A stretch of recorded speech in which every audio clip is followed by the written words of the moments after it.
Andy, if you look at the 10 new measures, it seems like the priorities are shifting to the senior people, in particular those 80 and above in terms of vaccination, and also because there will be much less PCR test or QR screening.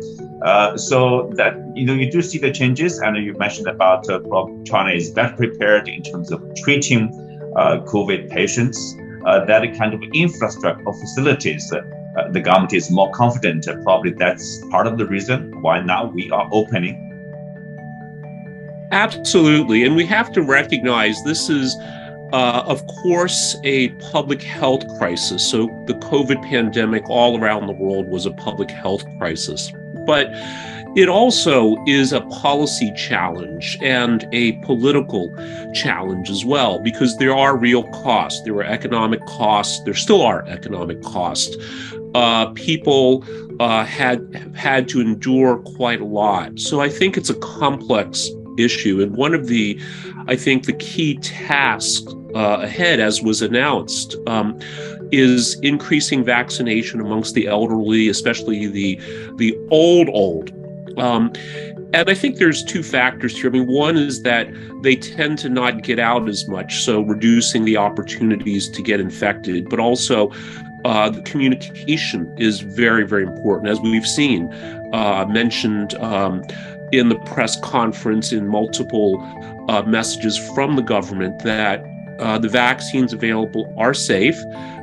They really should be taken. And at the same time, the government is responding. And I hesitate to use the word pivot because it sounds somewhat arbitrary. I think that, again, this kind of complex challenge requires balancing public health. It requires balancing economic impact, and it also requires balancing public sentiment as well. And I think there's a bit of a misperception in the West that the Chinese government wants to take these very strict measures.